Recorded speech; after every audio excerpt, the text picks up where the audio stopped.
words of my mouth and the meditations of all our hearts be acceptable in thy sight, O Lord, our strength and Redeemer. Amen. Beautifully read, Nancy. Don't copy the behavior and customs of this world, but let God transform you into a new person by changing the way you think.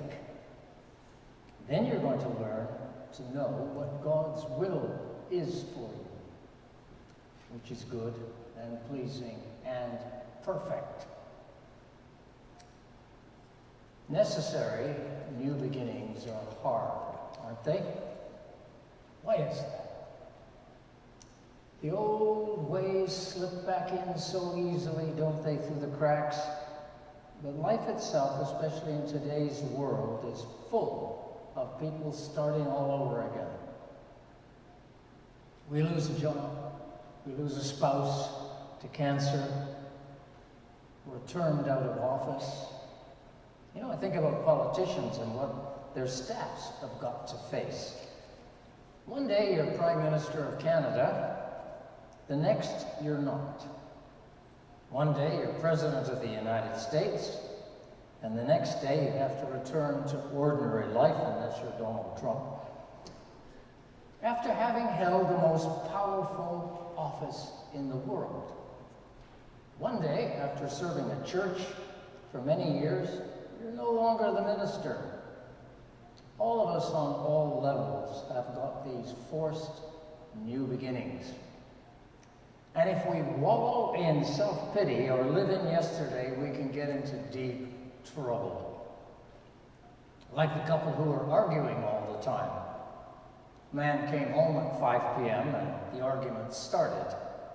By 7 p.m. they were still at it. And the man said, "Honey, why don't I go outside and pretend I just came home and we can start over again?" "Fine," she said, "that might help." So the husband went outside and came back in and announced, "Honey, I'm home." And his wife said, "Where do you think you've been? It's after 7 o'clock. I was reading a book recently that was talking about baby boomers losing their investments and having to make a new beginning and work well past retirement age. Well, suddenly in this modern world of downsizing and restructuring, very highly qualified people find themselves shoulder to shoulder with those with similar qualifications who are much younger. And the book suggested plastic surgery for baby boomers to level the playing field. The book argued this would be a good investment to get rid of the wrinkles and get that job. This reminded me of a joke about a woman called Esther who made an emergency appointment to see her doctor about the problems of aging after hard partying the night before.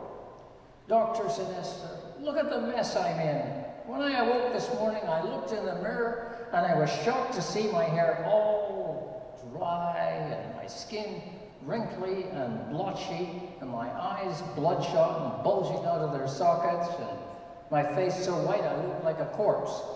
What on earth is wrong with me, doctor?"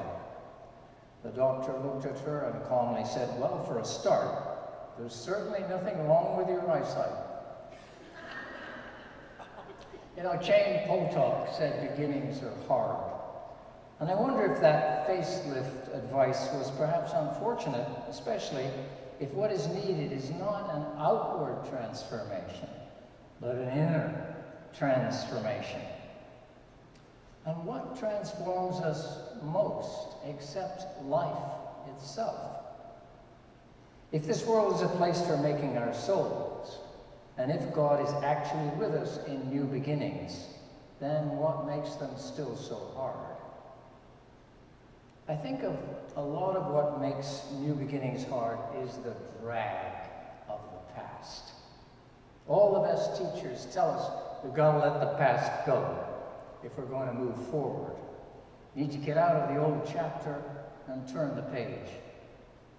You know, in many prisons like the Stratford jail, in order to visit someone, you need to go through a set of electronic doors.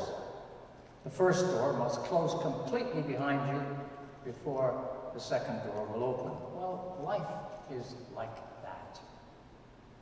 So many of us hang around in the last chapter and try to keep the door open. We've got legacies from the past. We can easily say, I'm all washed up, I failed, I messed up so no one's going to hire me now, life is over, I'll never get married, she'll never forgive me. We remember the good old days when we were doing well, and we can't let them go. So, we choose the victim mentality, start to feel sorry for ourselves. With the weight of all this past on our shoulders, we find having to start all over again very hard, if not impossible. Now, Og Mandino has some excellent advice for us about how to move forward. This is what he says. Live this day as if it was your last. Remember, you'll only find tomorrow on the calendar of fools. Forget yesterday's defeats and ignore the problems of tomorrow. This is it. Doomsday. All you have. Make it the best day of your year. The saddest words you can ever utter are, if I had to live my life over again. So take the baton and run with it. This is your day. Beginning today, treat everyone you meet, friend or foe, loved one or stranger, as if they were going to be dead at midnight. Extend to each person, no matter how trivial the contact, all the care and kindness and understanding and love that you can muster, and do it with no thought of any kind of reward. Your life will never be the same again. Now, what Og Mandino is talking about is taking this kind of spiritual transformation into the most basic of all religious aspirations, the love of God and the love of neighbor. How do we do this? Live in the moment, act in the moment, love in the moment, both yourself, God, and neighbor. And then put a sense of urgency into it. You know, there's no victim in this advice. No being stuck in the past. There's only action. And if we're going to make a new beginning, we have to act, not go home the old, same old way. Instead, we open ourselves to new possibilities. If the world pushes us to our knees, then that's the place to pray and ask for help. For God does care for us. As the old saying goes, if God brings us to it, he'll bring us through it. There's a saying like that in the women's washroom. Now, what was I doing in there? Well, there's a toilet broken in there. And it's no longer our responsibility. But anyway, as the African-American spiritual says, he didn't bring us this far to leave us. God doesn't park us by the side of the road at the gate of possibilities and leave us there. God is interested in traveling with us through the gate of possibilities into new life. Now, Don Flynn was a man whose emotions were not very close to the surface. He was not a romantic. He rarely told his wife that he loved her, and when she'd bring up the idea that she wanted to re-celebrate their wedding vows, he thought she was nuts. She'd bring up the idea on wedding anniversaries or when they attended a wedding together. Oh, Dawn, wouldn't it be nice to say our vows all over again to each other? I'd love to invite some guests and do it all over again. Dawn believed once was enough. But over the years, this idea seemed important to her. So he said, well, maybe if we're on vacation somewhere, just the two of us. But then Sue was diagnosed with melanoma. The surgeon cut into her leg and removed a mole. Well, all seemed fine, but the cancer returned, and in November she had a lump on the same leg as before. Sue went in for surgery. She had the lymph glands removed. The news was good. Cancer had not spread beyond the lymph glands. But 1 week afterwards, Sue's father was also diagnosed with cancer, and this was not a good time for Sue at all. She took it hard. Christmas was coming. And Dawn struggled with what he would give Sue. She was always very clear about this. She wanted something personal. After the cancer bout, Dawn really searched his soul. What could he give her that she would really value? Her idea of renewing her vows began to take on a new meaning to him.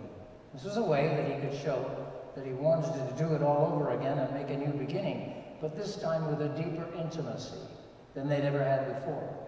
And he thought of his wedding vows in sickness and in health and began to cry softly. Sue, despite all she'd been through, wanted to host Christmas at their home. Dawn called on their neighbor, a justice of the peace, and asked whether she'd preside over a recommitment ceremony. The justice of the peace was busy on Christmas Eve, so Dawn asked for a 4 p.m. ceremony, and he told her why. With tears in her eyes, the justice of the peace said that she would do this. Dawn was over the moon. For once, he was not just going to do something that was never going to happen. He was going to seize the baton and run with it. So he talked to Sue's parents, saying he wanted them to be there. And her father, now on chemo, said no matter how sick he might feel on that night, he wouldn't miss it for all the world. Dawn's son, Sean, recorded their special wedding song off the internet. Dawn ordered flowers, cake, champagne, and boxes of Kleenex for happy tears. At the florist, he found a small snowman statue that had the word hope on it. He began to cry all over again.